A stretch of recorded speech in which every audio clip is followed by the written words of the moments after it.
कमी करत जाऊन विज्ञान वैज्ञानिक दृष्टिकोनातून आपण त्या ठिकाणी बारकाईने पाहिलं पाहिजे. धन्यवाद. सगळे विद्यार्थी मित्र, आज 28 फेब्रुवारी राष्ट्रीय विज्ञान दिन सर्व भारत देशभर उत्साहाने आणि आनंदाने साजरा होत आहे. आता आमच्या शाळेतल्या सगळ्या शिक्षकांनी, पवार सरांनी तर भरपूरच माहिती दिली, झांबरे मॅडमनी, कदम सर आणि सावंत सरांनी मी बोला म्हटल्यावर उठून उत्स्फूर्तपणे बोलले. म्हणजे बघा, सगळ्या शिक्षकांनी तुम्हाला खूप माहिती दिलेली आहे. आता मला काय माहिती, विज्ञानाची माहिती आपण देऊ तेवढी थोडीच आहे, बरोबर आहे.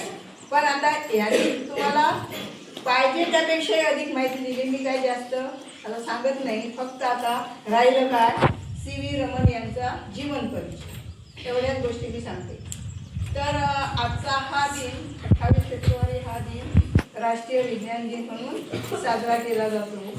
तर त्यावेळी आपल्या भारत देशाचे वसंतराव गोवारीकर हे विज्ञान आणि तंत्रज्ञान या शाखेच्या सचिवपदी त्यांची नियुक्ती झालेली होती. आणि त्यामुळे पूर्ण भारत म्हणजे ही केव्हा 1987 सालचा काळ.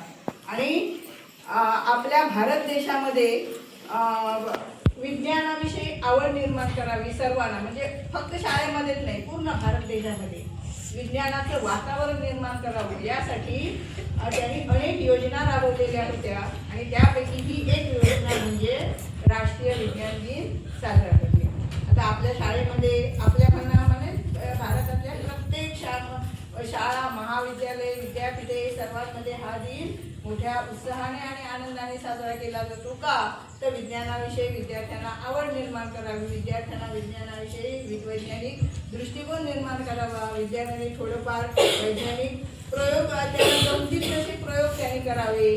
काही मॉडेल्स बघा, आता पुस्तकामध्ये प्रत्येक 6वी पासून 10वी पर्यंतची आपली पुस्तकं बघितली तर प्रत्येक पुस्तकामध्ये तुम्हाला हे करून पहा असं लिहिलेलं असतं. आता किती विद्यार्थी करून बघतात. मी कायम विद्यार्थ्यांना सांगते, हे ह्या ज्या गोष्टी आहेत त्या जेवढं घरात साहित्य तेवढं तरी करून बघा. कारण काय, एखादी गोष्ट नुसती वाचण्यापेक्षा कृतीतून केली तर ती दीर्घकाळ आपल्या स्मृतीत राहते, त्याचा आपल्याला अभ्यास करावा लागत नाही. तर अशा प्रकारे तुम्ही सुद्धा आता आहे शेवटचा कार्यक्रम, विविध प्रशिक्षण उपक्रमांचे उद्घाटन. आणि मी काल सगळ्या वर्गात जाऊन त्याच्यात झांबरे सांगितलं असेलच, मी काल सगळ्या वर्गात जाऊन सांगितलं प्रत्येक विद्यार्थ्याला काही ना काही सहभाग असला पाहिजे ह्या दिनानिमित्त. आणि त्याच्यासाठीच हा विज्ञान दिन साजरा केला जातो. तर आजच्या या 28 फेब्रुवारी राष्ट्रीय विज्ञान दिन यांच्या विषयी साजरा केला जातो ते CV रमन यांचा जन्म 7 नोव्हेंबर 1888 साली मद्रास प्रांतातील त्रिचनापल्ली या ठिकाणी झालेला होता.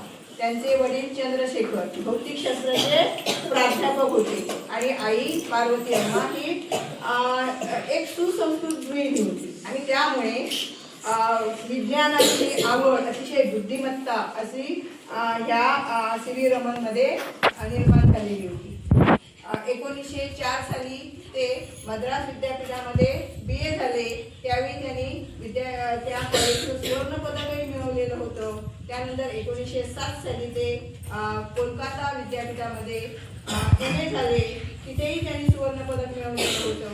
आणि अशा प्रकारे 1907 पासून 17 सालापर्यंत त्यांनी प्राध्यापक म्हणून, भौतिकशास्त्राचे प्राध्यापक म्हणून नोकरी केलेली होती. पण त्यांचा पिंडच कसा होता, काहीतरी नवीन शोधून काढायचं, संशोधन करायचं. त्यामुळे ह्या नोकरीमध्ये त्यांचा लक्ष लागत नव्हता. त्यानंतर त्यांनी ती नोकरी सोडली आणि Indian association for cultivation of science या मध्ये त्यांनी काय केलं, संशोधनाचं कार्य सुरू केलं. अनेक विषयावर त्यांनी संशोधन केलं. असंच एकदा विद्यापीठाचा प्रतिनिधी म्हणून ऑक्सफर्ड या ठिकाणी विज्ञान परिषद भरलेली होती. त्यावेळी त्यांना विद्यापीठाचा प्रतिनिधी म्हणून पाठवण्यात आलेलं होतं. त्यावेळी त्यांनी जहाजातून प्रवास करत होते ते समुद्रामध्ये. त्यावेळीचा प्रवास तुम्हाला माहिती आहे, समुद्राचाच प्रवास होता. आता या सगळ्या सोयी निर्माण झालेल्या आहेत. आणि त्यावेळी त्याचं लक्ष पाण्याकडे गेलं. आता सांगितले प्रयोग सगळ्या मुलांनी सांगितलं, तुम्ही सांगितलं.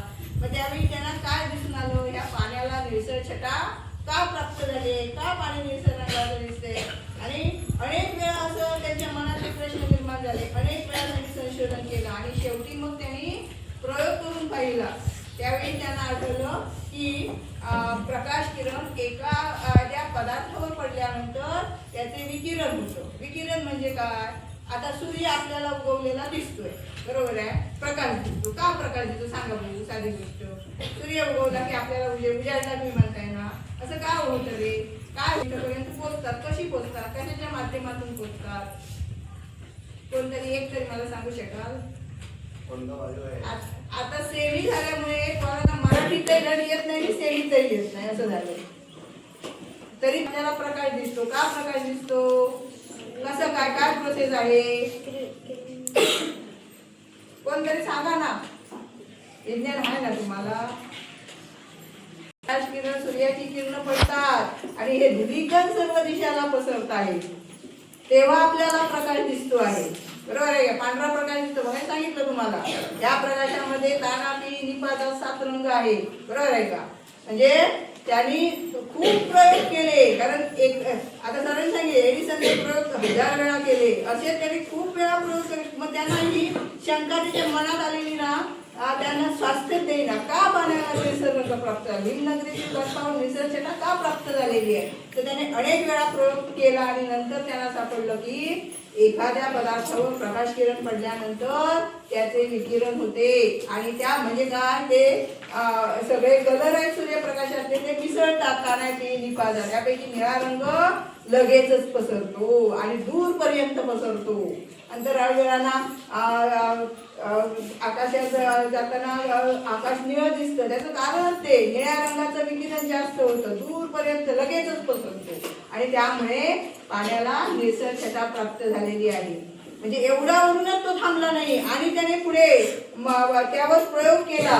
म्हणजे ह्या पारदर्शक पदार्थावर प्रकाश किरण पडल्यानंतर त्याच्या प्रकाश किरण म्हणजे काय? प्रकाश कसा आहे? लहरींच्या वेव्हच्या स्वरूपात आहे, लहरींच्या स्वरूपात आहे. मग त्या पदार्थावर प्रकाश किरण पडल्यानंतर मूळ लहरी एवढी लहर निर्माण होते, त्याशिवाय त्यापेक्षा कमी किंवा जास्त लांबीची दुसरी एक लहर निर्माण होते आणि 2 लहरीतील फरक काढला तर आपल्याला त्यावरून त्या प्रकाश पदार्थाचे पूर्णपणे अंतरंग अभ्यासता येतात. त्याचे प्रॉपर्टीज आपल्याला अभ्यासता येतात, केमिकल, फिजिकल सगळ्या प्रकारचे प्रॉपर्टीज आपल्याला अभ्यासता येतात. हा पुढचा महत्वाचा निष्कर्ष त्यांनी काढला. म्हणजे नुसतंच एखाद्या पदार्थावर प्रकाश किरण पडल्यानंतर ते विकिरण होते एवढंच नाही, पुढे त्या ज्या पदार्थावर प्रकाश किरण पडते त्यावेळी त्या ठिकाणी मूळ जी लहर आहे प्रकाशाची ती असते, त्याशिवाय कमी किंवा जास्त लांबीची लहर दुसरी निर्माण होते आणि 2 लहरीतील फरक घेतला तर आपल्याला त्या पदार्थांमधची पूर्णपणे अंतरंग त्याचा अभ्यासता येतो, त्याचे गुणधर्म आपल्याला अभ्यासता येतात. हा महत्वाचा निष्कर्ष त्यांनी काढला. अशा प्रकारे त्यांचा हा प्रयोग रमन इफेक्ट, रमन परिणाम म्हणून त्यांनी म्हणजे त्याला नोबेल पारितोषिक दिलेलं आहे.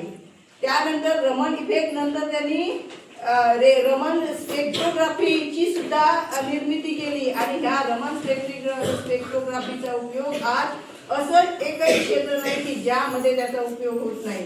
भौतिकशास्त्र, जीवशास्त्र, रसायनशास्त्र, गुन्हा-अन्वेषणशास्त्र, अभियांत्रिकीशास्त्र अनेक क्षेत्रांमध्ये आज त्याचा उपयोग होतोय. एवढं करूनही थांबले नाही तर ते प्रकाश, ध्वनी, चुंबकत्व, अल्ट्रासोनिक साऊंड, अपस्करण या सगळ्या गोष्टीवर 1000च्या वर त्यांनी शोध निबंध लिहून विद्यापीठाला सादर केलेले होते.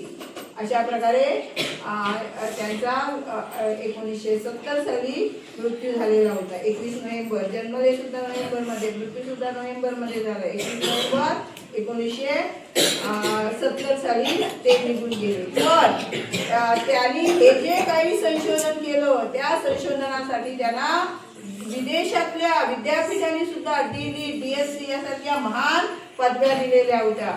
1954 साली भारत सरकारने भारतरत्न हा त्यांना पुरस्कार दिलेला होता. 1957 साली आंतरराष्ट्रीय कीर्तीचं लेनिन अवॉर्ड देऊन त्यांना गौरवण्यात आलेलं होतं आणि 28 फेब्रुवारी 1930 साली हा जो आपला नोबेल पारितोषिक त्यांना बहाल केलेलं होतं. अशा प्रकारे हे जे CV रमन यांनी आपल्याला म्हणजे ह्यांचा हा जो रमण इफेक्ट आहे त्याच्यासाठी आजचा हा दिवस राष्ट्रीय विज्ञान दिन म्हणून साजरा केला जातो. आता सगळ्या शिक्षकांनी तुम्ही सांगितलं शोध लावताना अनेक वेळा प्रयोग करावे लागतात. एडिसनने सगळ्यांनी सांगितलं 1000 वेळा प्रयोग केला, वेगवेगळ्या पदार्थाचे तंतू वापरले, म्हणजे तागाचा सुद्धा तंतू वापरलेला होता. 1000 वेळा त्यांचा प्रयोग यशस्वी झाला. 101 म्हणजे 1000 नंतर पहिल्या वेळी कार्बन तंतू वापरून त्यांनी प्रयोग केला, त्यावेळी दिवा प्रज्वलित झाला. म्हणजे 1000 वेळा त्यांना